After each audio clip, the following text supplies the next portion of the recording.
नमस्कार, मी संकेत आवटे. 2024 मध्ये नेमके कोणते सेक्टर चांगल्या प्रकारे ग्रो होऊ शकतात हा प्रश्न तुमच्याही मनामध्ये निर्माण झाला असेल. एक सिंपल फंडा लक्षात घ्या.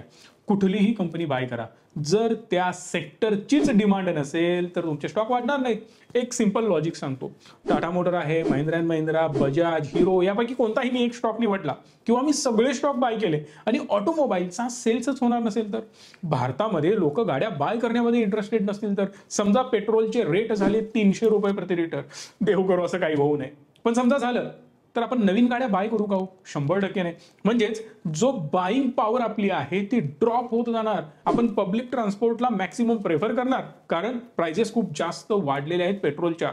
अंडरलाईंग ऍसेट जर वाढेल तर आपण पुढे गाडी परचेस करणार नाही, गाडी परचेस करणार नाही तर आपले सगळे स्टॉक ग्रो होणार नाही. हे एक एक्झाम्पल देतोय. असं होणार असं बिलकुल नाही. पण जर मी कन्व्हिन्स्ड असेल की ओव्हरऑल सेक्टरची डिमांड वाढणार आहे तर मी डेफिनेटली त्या सेक्टरमध्ये आणि त्या सेक्टरमधल्या काही स्टॉकमध्ये गुंतवणूक करू शकतो. म्हणून तुमचा पोर्टफोलिओ आत्ताच बघून घ्या कुठल्या सेक्टरमधले स्टॉक त्या पोर्टफोलिओत आहेत. कारण जर ते सेक्टर चालणार नसेल तर तुमच्या स्टॉकची चालण्याची प्रोबॅबिलिटी कमी होऊन जाते. कारण सेक्टरची पुढे चांगली ग्रोथ नसेल तरी ठीक आहे, त्यातले काही स्टॉक ठीकठाक चालत राहतात.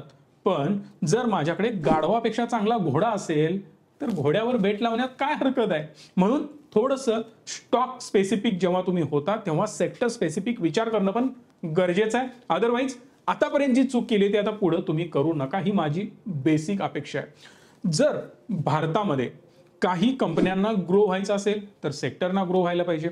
जर सेक्टर चांगलं ग्रो होत असेल तर मी त्या पर्टिक्युलर स्टॉक्समध्ये गुंतवणूक करणार. हे लॉजिक आपलं क्लिअर आहे. पण ते सेक्टर ग्रो होण्यासाठी, कंपन्या ग्रो होण्यासाठी आपल्या देशाच्या पॉलिसी चांगल्या असायला पाहिजेत.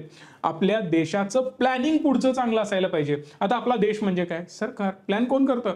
डेमोक्रेसी आहे ना आपल्याकडे. सो सरकार प्लॅन करत असतं की पुढे जाऊन कुठल्या गोष्टींमध्ये काय काय होणार, कुठल्या सेक्टरला ग्रो करायचंय, कुठल्या सेक्टरला खाली घेऊन यायचं आहे. जर तुम्ही रमी करत असाल, बेटिंग करत असाल किंवा गॅम्बलिंगचे जे कंपन्या ज्या रन करतात त्या सगळ्या कंपन्यांना खाली दाबायचं काम सरकार करत आहे. पण काही कंपन्यांना चांगल्या प्रकारे बूस्ट करण्याचं काम करत आहे. म्हणजे सरकारचे विचार त्या सेक्टरमध्ये घुसलेले असतात आणि सरकार ठरवतं कोणाला वर घ्यायचं, कोणाला खाली घ्यायचं. म्हणून पहिला सरकार स्टेबल असणं गरजेचं आहे. म्हणजेच आता जर 2024च्या इलेक्शनचे पडसाद तुम्ही बघितले किंवा येणारे पुढचे जे रिझल्ट्स असतील त्याचं प्रेडिक्शन बघितलं तर ते प्रो सध्याच्या सरकारबद्दल पाहायला मिळतं. म्हणून एक पिक्चर क्लिअर आहे की गव्हर्नमेंट स्टेबल असल्याची चर्चा आता सध्या तरी परफेक्टली सुरू आहे. मग सरकार कोणत्या सेक्टरला चांगल्या प्रकारे प्रमोट करत आहे किंवा त्यांना ग्रो करण्यासाठी पॉलिसीज बनवतं हे इम्पॉर्टंट आहे. सो पहिलं आणि महत्वाचं सेक्टर आहे ते म्हणजे स्टील सेक्टर. भारताला ग्रो करायचं आहे, इन्फ्रास्ट्रक्चर वाढवायचं आहे, भारताला इकडून तिकडे असं तसं हे ते करायचं आहे. बट त्यासाठी इन्फ्रास्ट्रक्चर चांगलं पाहिजे आणि म्हणून त्यासाठी लागतं स्टील. मला जुन्या घरातून नवीन घरामध्ये शिफ्ट व्हायचं आहे तरी सुद्धा मला स्टील लागतं. मोठमोठ्या बिल्डिंग, मोठमोठे रोड, मोठमोठे डॅम, एकापेक्षा एक गोष्टी बनवण्यासाठी स्टीलची गरज असते साहेब. आणि हे स्टील सेक्टर भारताचं ग्रोईंग सेक्टर आहे. मध्ये बरेच वर्ष यामध्ये कन्सॉलिडेशन आपल्याला पाहायला मिळालं. कमोटाइज्ड सेक्टर आहे आणि याच्यामध्ये एवढी चांगली ग्रोथ नाही म्हणणारी लोक होती. पण गेले 6 महिने, गेले 8 महिने कन्व्हिन्सिंगली आपण सांगतोय स्टील सेक्टर बाप सेक्टर आहे. ठीकठाक पद्धतीने ते ग्रो होत राहणार आणि अचानक एक्सपोनेन्शियल ग्रोथ सुद्धा देणार आणि ती वेळ आता स्टील सेक्टरमध्ये आलेली आहे. जर तुम्ही रिचमीच्या बास्केटमध्ये गुंतवणूक केली असेल तर प्लीज कमेंट करून सांगा तुमच्याकडे जे स्टील सेक्टरचे स्टॉक्स आहेत ते किती % रिटर्न देत आहेत. स्टॉकचं नाव नाही घेतलं तरी सुद्धा चालणार आहे. त्यामुळे पहिला डिस्क्रिप्शनमध्ये लिंक आहे, रिचमी ॲप इन्स्टॉल करा, लॉग इन करा. योग्य वेळी आमच्याकडून तुम्हाला कॉल येतात, वेगवेगळ्या सर्व्हिसेस मिळतात, वेगवेगळ्या सेमिनारमध्ये तुम्हाला जॉईन करण्याची संधी दिली जाते, तेही free of cost. So steel सेक्टरची ग्रोथ जी आहे ती 8 ते 10% दरम्यान एक्सपेक्टेड आहे पर इयर 2030 पर्यंत. 2030 पर्यंत परत शांती येऊ शकते किंवा क्रांती पण होऊ शकते. बघूया नेमकं काय होईल, पण आपण ऍटलिस्ट 2030 पर्यंतचा अनालिसिस करतोय कारण भविष्यात एकदमच काय होईल वी डोंट नो. इथून पुढे एक 5 वर्ष सरकार टिकेल, परत 5 वर्षांनंतर आणि इलेक्शन येणार, त्यावेळी माहोल काय असेल वी डोंट नो. त्यामुळे ऍटलिस्ट आपण 30 पर्यंतचा विचार करू. तिथून पुढे आहोतच आपण डेली व्हिडिओ बनवत, त्यामुळे प्रश्न नाही. करंट रिक्वायरमेंट जर तुम्ही स्टीलची बघितली तर 120 मिलियन मेट्रिक टनची आहे. प्रिडिक्शन 2030 पर्यंत 230 मिलियन मेट्रिक टनचं आहे. भारताचं स्टील प्रोडक्शन सध्या 210 मिलियन मेट्रिक टनवर जाण्याची शक्यता आहे 2030 पर्यंत. But current production 136 million metric ton आहे. आता एक जादू बघा यामध्ये, भारताची रिक्वायरमेंट 120 मिलियन मेट्रिक टनची, पण आपण प्रोड्यूस किती करतोय? 136 मिलियन मेट्रिक टन. यावरून काय गोष्ट तुम्हाला कळाली? ऑलरेडी आपण हेवी प्रोड्यूस करतोय. हे लॉजिक वापरून बरेच लोक सांगतायत काही उपयोग नाही, स्टील सेक्टरमध्ये ग्रोथच येणार नाही, कारण ऑलरेडी आपण एक्सेस प्रोड्यूस करतोय. नाही, हे लॉजिक बाजूला ठेवा, कारण ज्या टॉप कंपनीज आहेत त्या कंपन्या एक्सपोर्ट करतायत. एक्सपोर्टमध्ये जो पैसा आहे तो डोमेस्टिकमध्ये बिलकुल नाही. मध्ये जेव्हा स्टीलचा क्रंच क्रिएट झाला होता, स्टीलच्या प्राइसेस एकदम शूट झाल्या होत्या, पहिलं काम केलं एक्सपोर्ट ड्युटीज वाढवल्या. मग गव्हर्नमेंटने एक्सपोर्ट ड्युटीज वाढवल्यामुळे स्टीलचा एक्सपोर्ट कमी झाला आणि भारतामध्ये सप्लाय वाढला. यावरून तुम्हाला एक गोष्ट कळते की भारतीय स्टील मेकिंग कंपन्या मॅक्सिमम प्रेफर करतायत एक्सपोर्ट करण्यासाठी, कारण एक्सपोर्टमध्ये मार्जिन हेवी मिळतं. टाटा स्टील भयंकर एक्सपोर्ट करतात, JSW जबरदस्त एक्सपोर्ट करतात आणि त्यामुळे त्यांचे प्रॉफिट मार्जिन वाढतात. सो जरी त्यांनी 300 मिलियन मेट्रिक टनला जरी पोहोचले तरी फरक पडत नाही, कारण आपल्याकडे एक्सपोर्ट करण्याची तेवढी ताकद आहे. आणि सगळ्यात इम्पॉर्टंट गोष्ट लक्षात घ्या, भारत सोडला तर ज्या डेव्हलप्ड कंट्रीज आहेत, म्हणजे अमेरिका असेल किंवा इव्हन चायना सुद्धा तुम्ही विचारात घ्या, तर ते कार्बन न्यूट्रलकडे जाण्याचा अग्रेसिव्हली प्रयत्न करत आहेत. सगळं करून भागला आणि देवपूजेला लागलं असे अवस्था त्यांची आहे. म्हणजे आम्ही कार्बन न्यूट्रल कंट्री बनवणार आहे. स्टील प्रोडक्शनमध्ये कार्बन इमिशन हेवी होतं आणि त्यामुळे हे लोक प्रोडक्शन कमी करत चाललेत. बट त्याचा फायदा भारताला होणार, कारण त्यांची स्टीलची डिमांड प्रचंड आहे. मग आपण इथून त्यांना ते एक्सपोर्ट करू शकतो. त्यामुळे भारतामध्ये जेवढं स्टील बनेल तेवढं भारताच्या फायद्याचंच आहे आणि डेफिनेटली ते एक्सपोर्ट होऊ शकतं. भारताचं ओव्हरऑल बजेट जर तुम्ही बघितलं तर 10 लाख करोड, जे 2019-20च्या तुलनेमध्ये 3x झालेलं पाहायला मिळतं. म्हणजेच इन्फ्रास्ट्रक्चरवर स्पेंडिंग भयंकर होत आहे. आणि त्यातच चायना C+1 पॉलिसी तुम्ही ऐकली असेल. म्हणजे काय, प्रत्येक जगातला देश विचार करतो की आपण चायनावर अवलंबून राहायचं नाही. नो डाऊट ती गोष्ट आपल्याकडे बनत नाही, पण ती दुसऱ्या देशातून घेऊ, पण चायनाकडून घ्यायची नाही. म्हणून मल्टिपल ऑप्शन्स एक्सप्लोअर केले जातात. असतं ना, आपल्या भाऊबंदाचं दुकान असतं, जगात कुणाकडून पण घेईन पण माझ्या भाऊबंदाच्या दुकानात मी जाणार नाही. सो असा तो एक प्रकार बनत चाललाय. पण एक लॉजिक लक्षात घ्या, म्हणजे सगळं जग म्हणतंय ना, आपलं भारतातलं जग, सगळ्या लोकांचं म्हणणं आहे की चायनाचा आपण अल्टरनेटिव्ह बनलोय आणि आपणच एकमेव आहोत जे चायनाला रिप्लेस करतोय. डोक्यातनं काढून टाका. एवढी सोपी गोष्ट ही बिलकुल नाहीये, कारण China is a huge country आणि अनेक वर्षापासून ते स्वतःला डेव्हलप करत आले त्या डायरेक्शनने आणि त्या व्ह्यूनी. सो आपण कॉम्पिटिशन डायरेक्ट चायनाबरोबर बिलकुल करू शकत नाही, पण नक्कीच आपण त्याचा फायदा घेऊ शकतो. सम पोर्शन डेफिनेटली आपल्याकडे येणार आहे आणि नक्कीच त्याचा इम्पॅक्ट आपल्याला पुढे जाऊन पाहायला मिळणार आहे. म्हणूनच भारत सरकारने जर तुम्ही बघितलं तर डोमेस्टिक स्टील इंडस्ट्रीसाठी 300 मिलियन मेट्रिक टनची कॅपॅसिटी प्लॅन केलेली आहे. JSWने रिसेंटली सांगितलंय की 1 लाख करोडच्या कॅपेक्सचा त्यांनी अनाउन्समेंट सुद्धा केली आहे. आणि इव्हन टाटा साहेबांनी सुद्धा, म्हणजेच टाटा स्टीलने 2024 साठी 16,000 करोडच्या नवीन इन्व्हेस्टमेंट करण्याचा प्लॅन केलाय. सो ओव्हरऑल या सगळ्या गोष्टी बघितल्या तर तुम्हाला कळेल की स्टील सेक्टरमध्ये दम आहे. त्यामुळे स्टॉक शोधण्याची जबाबदारी तुमची असेल आणि मला वाटतं स्टील सेक्टरमधले अनेक स्टॉक आपण बऱ्याच वेळा एक्सप्लोअर केलेले आहेत. त्यामुळे हा जो व्हिडिओ बनवतोय फक्त एज्युकेशन पर्पजसाठी बनवतोय, कुठल्याही प्रकारे बाईंग सेलिंगचं रिकमेंडेशन नाही. पुढचं सेक्टर आहे रेल्वे सेक्टर. बऱ्याच वेळा आपण फक्त वेगवेगळ्या प्रकारच्या सेक्टरना मोठ्या कव्हर करतो. आता मी फक्त सेपरेटली रेल्वे सेक्टर निवडले बिकॉज रेल्वेची डिमांड पुढे जाऊन का वाढणार आहे याबद्दल मी चर्चा करतोय. ओव्हरऑल ट्रान्सपोर्टची जर कॉस्ट बघितली भारताची तर 2012 साली GDPच्या 10% ती होती आणि आता ती कमी होऊन 7%ला आली आहे, 7.8%ला. ती अजून आपल्याला खाली घेऊन जायची आहे आणि त्यावर आपल्या देशाचं काम सुरू आहे. एक ब्रॉडर लेवलला एक आयडिया देतो मी तुम्हाला. समजा ट्रकातून तुम्ही वाहतूक करताय किंवा कारमधून वाहतूक करताय. कारमधून मला कोल्हापूर ते मुंबई जायचं आहे आणि मला 2 टन माल घेऊन जायचा आहे, तर मल्टिपल कार्स घेऊन जावे लागतील किंवा एकाच कारच्या मल्टिपल फेऱ्या कराव्या लागतील. यासाठी माझी जी कॉस्ट येणार आहे ती समजा 100 रुपये आहे. पण जर मी ती वाहतूक ट्रकातून 2 टनाची केली तर ट्रकातून करणारी जी कॉस्ट आहे ती 1 टाइम जाईल, एकदाच ट्रक जाईल परत येईल. त्याची कॉस्ट 100 रुपये नाही, कदाचित ती 80 किंवा 70 रुपये येईल. पण तेच ट्रॅव्हलिंग किंवा तेच ट्रान्सपोर्ट जर मी रेल्वे थ्रू केलं तर ते कदाचित 50 रुपयांमध्ये माझं काम होऊन जाईल. ट्रान्सपोर्ट करण्याची त्याची कॅपॅसिटी जास्त असते, व्हॉल्यूम त्यामध्ये जास्त जाऊ शकतो, ट्रॅव्हलिंग त्याचं कंपॅरेटिव्हली रोडच्या कमी होतं, ओव्हरऑल कॉस्टिंग आपलं लॉजिस्टिकचं कमी येत असतं. जर अमेरिकेची लॉजिस्टिक कॉस्ट बघितली तर ती 6 ते 7% दरम्यान येते बिफोर कोविड. कोविडमध्ये जरासं गडबड झाली होती, आकडे सगळे गडबडले, ते तुम्हाला सुद्धा माहिती आहे. पण आता त्यानंतर जर भारताची सध्या कंडिशन तुम्ही बघितलात तर ओव्हरऑल फ्युएलच्या प्राइसेस वाढत आहेत. आपल्याला पेट्रोल डिझेलचा इम्पोर्ट कमी करायचा आहे, ऑलमोस्ट ते झिरो करूया अशा डायरेक्शननी गव्हर्नमेंटचा प्लॅन सुरू आहे. कार्बन न्यूट्रलसाठी आपण काम करतोय. मग त्यामुळे रेल्वे इन्फ्रास्ट्रक्चर बिल्ड करण्यावर भारत देश आणि भारत सरकार फोकस करत आहे. जर आपलं इन्फ्रास्ट्रक्चर बिल्ड झालं तर मी एक माझा एक्सपिरियन्स तुम्हाला सांगतोय. लास्ट टाइम आम्हाला टाटांकडून अवॉर्ड मिळाले, 2 अवॉर्ड विनर आहोत आपण टाटांचे.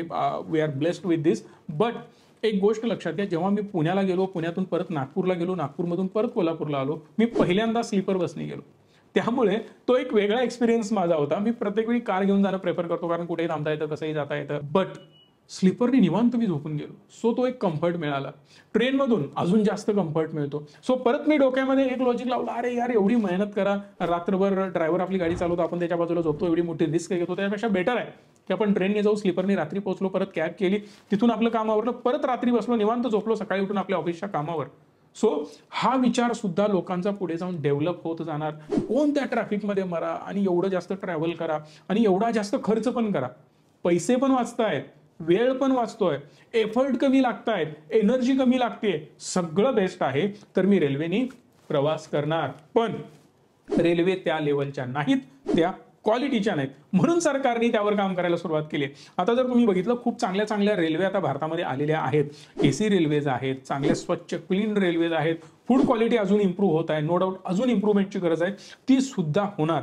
पण आता जर तुम्ही सध्या बघितलं तर 800 करोड लोक सध्या रेल्वेमधून दरवर्षी प्रवास करतात. मग भारताची लोकसंख्या 800 करोड आहे का?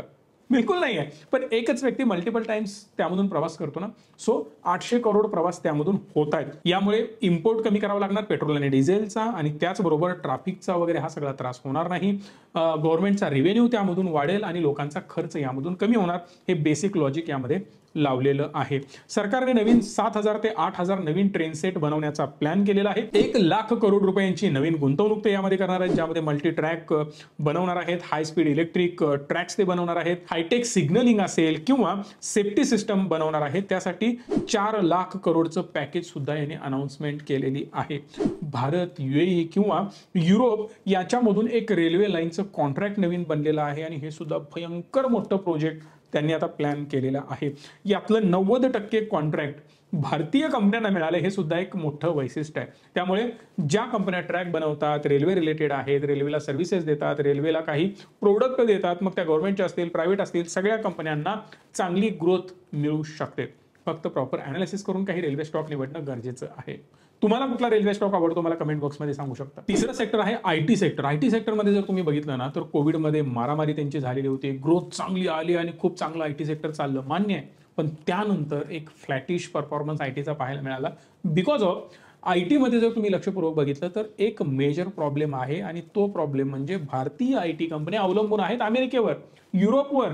बिकॉज मेजर 80 ते 90% बिझनेस त्यांचा बाहेरून येतो. म्हणजे इन्फोसिस घ्या, TCS घ्या, विप्रो घ्या, यांचा मेजर बिझनेस बाहेरून येतो. मग बाहेर प्रॉब्लेम हा आहे की महागाई भयंकर वाढते. महागाई वाढत असल्यामुळे BFSI जे क्लायंट आहेत यांचे, त्यांनी स्पेंडिंग कमी केलाय. जर स्पेंडिंग कमी करणार, खर्च कमी करणार, याचा अर्थ आपल्या कंपन्यांना कॉन्ट्रॅक्ट्स कमी मिळणार, रिव्हेन्यू कमी जनरेट होणार, परिणामी स्टॉकवर निगेटिव्ह परिणाम झालेला आपल्याला पाहायला मिळाला. म्हणून आपण आयटी सेक्टरमध्ये प्रॉफिट त्यावेळी बुकिंग केलेलं होतं. बट गेल्या 3-4 महिन्यापासून आयटी सेक्टरवर आपण फोकस करतोय, बिकॉज ऑफ तो बॉटम आउट झाला होता, आणि इथून पुढे आयटीची चलती परत येणार, कारण इन्फ्लेशन ऑलमोस्ट कंट्रोलमध्ये आलेलं आहे. अमेरिकेवर बघाल तर 3% आसपास त्यांचं इन्फ्लेशन आलेलं आहे. ते अजून आत येण्याची शक्यता अमेरिकेने वर्तवलेली आहे, पण स्लोली येणार, लगेच क्विकली येणार नाही. यातच फेडने मागच्या 4 महिन्यांपासून रेटमध्ये वाढवलेले नाहीये, म्हणजेच रेट हाईक केलेली नाहीये. यामुळे झाला मेजर प्रॉब्लेम हा की जे त्यांचे बॉन्ड इंड्स होते ते ड्रॉप होताना पाहायला मिळाले. जर मला व्याजच कमी मिळतंय मग मी तिथं बसू का? म्हणून FIIsनी परत भारतामध्ये इन्व्हेस्टमेंट केली. भारतामध्ये रिटेल इन्व्हेस्टर पण वाढत गेले, परिणामी मार्केट बूस्ट होताना आपल्याला पाहायला मिळालं. 2023च्या सेकंड हाफमध्ये जर तुम्ही बघितला तर टोटल $9 बिलियन म्हणजेच 74,000 करोड रुपयांची गुंतवणूक झाली, आणि त्यात पण स्पेसिफिक मेजर फोकस होता आयटी सेक्टरवर. आणि यातच एक मेजर अनाउन्समेंट केली आहे, ती म्हणजे आयटी हार्डवेअर सेक्टरमध्ये ना अति जास्त इन्व्हेस्टमेंट आली आहे. कारण हार्डवेअरच नाही आहे तर आयटी सेक्टर चालेल कसं? कारण सगळं त्यांचं हार्डवेअरवर चालतं. मेजर काय आहे त्यांच्याकडे? हा लॅपटॉप आणि कॉम्प्युटर याचे हार्डवेअर्स इम्पॉर्टंट आहेत, कारण आयटीचं सगळं काम यावरून चालतं. त्यांच्याकडे कुठल्या बाकी मशिनरी नसतात मेकॅनिकल सारख्या, किंवा मोठे मोठे कारखाने नसतात. ऑफिसमधूनच सगळं काम चालतं, फक्त एका कॉम्प्युटर लॅपटॉपवरून चालतं. सो दॅट त्याचे हार्डवेअर्स इम्पॉर्टंट आहेत आणि नवीन नवीन टेक्नॉलॉजी अडॉप्ट करत जाणं गरजेचं आहे. आणि त्यासाठी भारतीय सरकारने PLI स्कीम लॉन्च केली आणि याचमुळे PLI स्कीम घेण्यासाठी आणि फायदा उचलण्यासाठी, सरकारी स्कीमा म्हणतो ना आपण, सरकारी कुठली तरी सबसिडी असली तर सांग मी घेतो, हे जे डायलॉग असतात ना, ते मोठे लोक, व्हाईट कॉलर लोक हे या भाषेत म्हणतात. अरे PLI स्कीम आली आहे का, 1000 करोड लगा देते है. सो अशा प्रकारे हार्डवेअरसाठी ज्या PLI स्कीम येत आहेत त्याचा फायदा मोठमोठ्या कंपन्या घेत आहेत. मग यामध्ये ॲपल असेल, डेल असेल, HP, टेस्ला, लिनोवो या सगळ्या कंपन्या त्याचा फायदा घेत आहेत आणि मेजरली आपली रिलायन्स बाबा मोठ्या प्रमाणात यामध्ये उतरलेले आहेत. सो याचा फायदा या सगळ्या हार्डवेअर कंपन्यांना होणार आहे. टोटल 27 हार्डवेअर कंपन्या आहेत, त्यांना PLI स्कीमचा लाभ मिळालेला आहे. टोटल 38,000 करोड रुपयांचा. मागील 2 महिन्यात निफ्टी ITने 17% रॅली दिली आहे. इन्फीने 12%, TCS 13%, HCL 18% आणि विप्रो 22%. भयंकर ग्रोथ यामध्ये आली आहे. एक असा IT स्टॉक जो बाप IT स्टॉक आहे, जो असा IT स्टॉक मॅक्सिमम लोकांनी त्यामध्ये इन्व्हेस्टमेंट केलेली नाही, पण असा IT स्टॉक जो मराठी संकेत चॅनलला फॉलो करतायत म्हणून त्यांना 50% रिटर्न चालू आहेत. त्याची लिंक डिस्क्रिप्शन मध्ये देतोय, एकदा जाऊन बघा. या व्हिडिओच्या आधी दुसरा व्हिडिओ एक बनवलेला आहे जो आहे तांडलावर, किंवा सर्च करा मराठी संकेत तांडला, तुम्हाला तो व्हिडिओ पाहायला मिळेल आणि त्या स्टॉक बद्दल डिटेल माहिती सुद्धा मिळेल. शेवटचा सेक्टर आहे सिमेंट सेक्टर आणि यानंतर एक बोनस सेक्टर मी तुम्हाला सांगणार आहे, त्यामुळे स्टे ट्यून. पुढचं सेक्टर सिमेंट सेक्टर मी निवडलेलं आहे कारण इन्फ्राची बूस्ट भयंकर होणार आहे आणि इन्फ्रामध्ये मेजरली लागतं सिमेंट आणि याच सिमेंटची डिमांड भयंकर वाढते. वेगवेगळ्या कंपन्या, मग UltraTech, ACC, Ambuja, Shri cement, कुठलीही कंपनी घ्या, प्रत्येक जण छोट्या मोठ्या प्लेअरला ॲक्वायर करत सुटलाय. तुझा या सेक्टरमध्ये डॉमिनन्स आहे ना, तुझा या एरियामध्ये डॉमिनन्स आहे ना, चल मी तुझी कंपनी ॲक्वायर करतो. एकापेक्षा एक कंपन्या उचलल्या जात आहेत, भयंकर एक्सपान्शन केलं जात आहे कारण तेवढी कॅपॅसिटी त्यांना वाढवायची आहे. स्टील खूप जास्त सेल होत आहेत, त्याची डिमांड वाढते. नवीन घरं बांधली जात आहेत, बंगले बांधले जात आहेत, रस्ते बांधले जात आहेत, प्रत्येक गोष्टीसाठी सिमेंट लागतंय. मग त्याची डिमांड एवढी आहे तर प्रोडक्शन पण तेवढंच असायला पाहिजे. म्हणून या कंपन्या अग्रेसिव्हली सिमेंट प्रोडक्शन वाढवत आहेत आणि जर प्रोडक्शन वाढवत आहेत तर सेल्स वाढणार, सेल्स वाढला प्रॉफिट वाढणार, सगळंच चांगलं चाललंय तर स्टॉकमध्ये भयंकर ग्रोथ होणार.